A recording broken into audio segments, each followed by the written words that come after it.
Hello guys, আসসালামু আলাইকুম। আজকে আমি আবার লাইভে চলে আসলাম। আজকে কথা বলবো লেয়ার মুরগির বর্তমান খামার সম্পর্কে।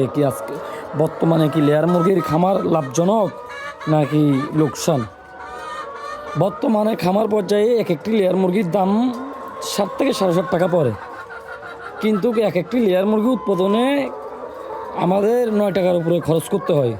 তো যে জায়গায় এক একটি ডিম উৎপাদনে আমাদেরকে 9 টাকা খরচ করতে হয়, ওই ডিম আমরা 60 টাকা 7.5 টাকা থেকে বিক্রি করে কীভাবে আমরা খামার চালাবো? বর্তমানে লোকসানে খামার বন্ধ হয় অবস্থা। পারতাছি না মুরগিগুলো বিক্রি করে দেওয়ার জন্য, পারতাছি না খামার আর চালাতে। তাই আমি সরকারের দৃষ্টি আকর্ষণ করছি, আপনারা এই খাতকে দেখুন। এই খাতকে এভাবে ধ্বংস করতে দিয়েন না।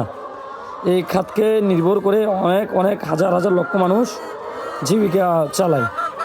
তাই এই খাতকে আপনারা প্রাধান্য দেন, এই খাতের দিকে নজরদারি করেন। প্রয়োজনের ডিমের দাম কমলে খাদ্যের দাম সমন্বয় করেন, তাও খামারিকে বাঁচান। খামারিকে না বাঁচালে এমন সময় আসবে বাংলাদেশে আবার ডিম 20 টাকা 15 টাকা কিনে খেতে হবে, তখন আর কিছু করার থাকবে না। তাই খামারিকে বাঁচান, ডিমের ন্যায্য মূল্য দেন।